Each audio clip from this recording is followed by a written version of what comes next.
Aries! So, kumusta po kayo, Aries? So, Aries, tignan natin kung ano ba ang inyong weekly gabay. Aries, Sun, Moon, Rising, and Venus sign. Gabay po ni Aries ngayong week na to. Spirit guide. So, tignan natin. Aries, Sun, Moon, Rising, and Venus sign.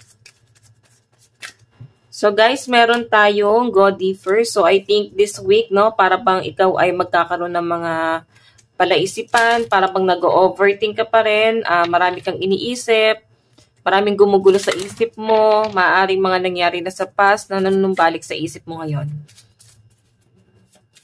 Okay, so Aries, sa pinapakita rin sa akin dito, yung tipong naka-recover ka na dun sa bagay na yon or nabigyan ka ng chance na makaalis na dapat dyan sa sitwasyon na yan, pero hindi mo hinayaan yung sarili mo na makaalis dyan. So ngayon, parang nanunumbalik ka na naman sa feelings na to, no? Sa ganitong pakiramdam, ngayon ay maaaring mabigat para sa'yo. Parang feeling mo na pag-iiwanan ka sa ere, walang natitira. Okay? Yung mga taong possible na nabaliwala ng mga Aries ay nakikita ko na parang unti-unti nawawala sa side mo ngayon. So, siguro guys, hindi mo masyado napahalagahan. May pagbabagong nangyayari dito, Aries. So, meron tayo dito guys, push through any insecurity. So, may nafe-feel ka sa sarili mo na dapat hindi mo naman nafe-feel, lalo na yung mga insecurity. Nararamdaman mo siya dahil nga sa ginawa sa iyo ng ibang tao na pwedeng kinukumpara ka or pinaparamdam, pinapamuka. Para bang, alam mo yon, para kanilang binastos. Ganun yung na-feel kong energy. So, I think, Aries, may mga disappointment kang mafe-feel ngayong week na to. Tignan natin, ano pang ipapakita ng inyong energy. Siguro ito yung kailangan mong i-workout, no? Yung umalis ka sa ganong klase ng sitwasyon, Aries. Hindi na siya guys nakakabuti para sa'yo. Kagaya nito, nabigyan ka na nga ng chance para makaalis yan sa sitwasyon na yan. Hinayaan mo pa yung sarili mo na, magstay pa rin sa ganyang klase ng sitwasyon. Okay. So, tignan natin. Aries, Sun, Moon, Rising, and Venus sign. Gabay po. Tignan natin guys, pagdating sa yung love life. So guys, meron tayong 8 of Wands. Meron ako nakitang pag-uusap dito. Para bang hindi nakakampante yung isa hanggat hindi nakakausap yung isa. Yun nga lang guys, para bang wala kang nakukuhang sagot or wala siyang nakukuhang sagot sa inyo guys. Parang andalang ng communication or nararamdaman na para bang may pag-iwas. Aries, no? So, tignan natin. Meron tayong Ace of Coins. May nakikita ko dito, guys, na para bang may ibang ino-offer sa'yo tong taong to. Okay. Queen of Wands. So, may nakikita ko dito, guys, na para bang ang dami nag-a-admire sa'yo. Marami kang magiging option, lalo na pagdating sa yung love life.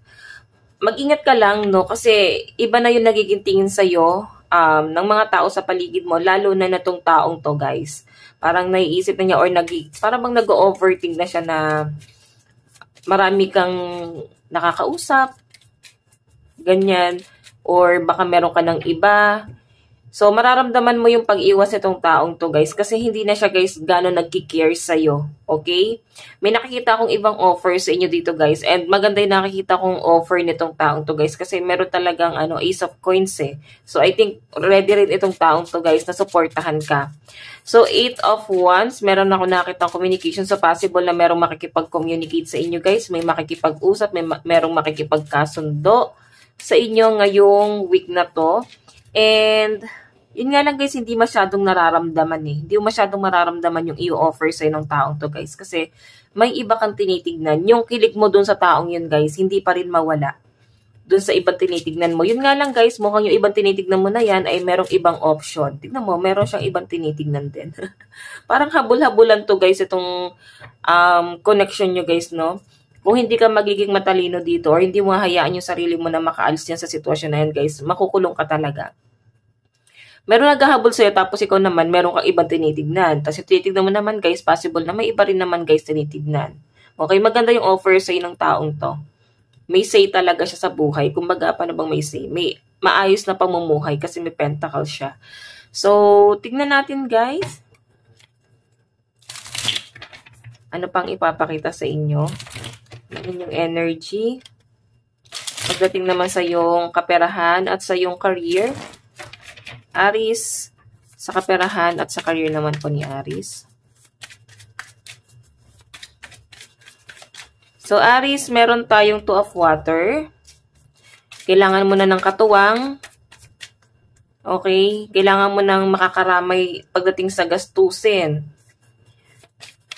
Okay. So, nakikita ko dito guys, meron kang tinitignan dito. Pwedeng family or person mo. Pwedeng kapareha mo or jowa mo. Ito or asawa mo yung tinitignan mo.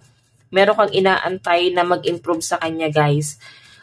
Yun nga lang guys, mukhang matagal-tagal pa kung ano man yung inaantay mo.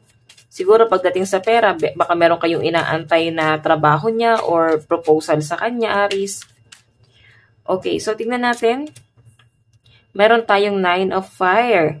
So nakikita ko dito guys, mas magiging maayos ang pera mo. Kasi 9 of fire, tignan mo oh. Ito kasi guys, 9 is stability. So I think this week makukuha mo yung stability mo at hindi mo kailangan daw umasa sa ibang tao. Hindi mo kailangan umasa sa sustento nitong taong to guys. Kasi maayos na yung pera mo eh. Nakikita ko sa kanya kasi guys, ay 2 of water.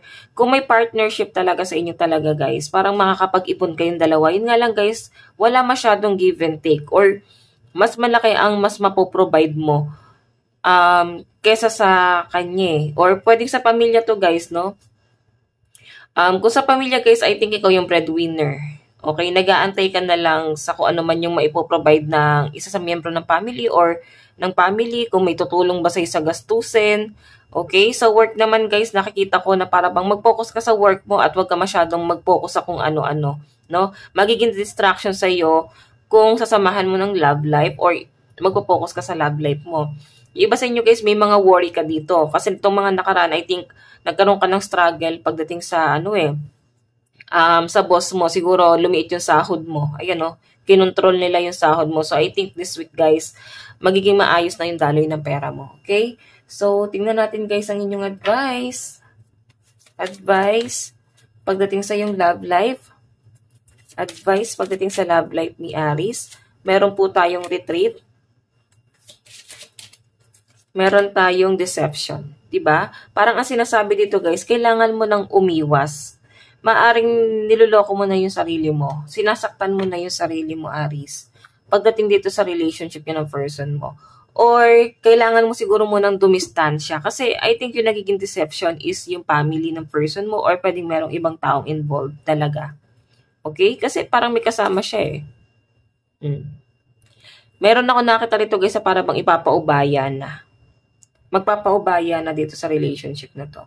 So, tignan natin guys. Advice, Aries. So, meron po tayong adventure. So, I think meron ka daw pong magiging lakad or kung meron ka nga asikasuhin, ituloy mo na yan guys. Okay? Parang kailangan mo daw munang mag-unwind. Okay?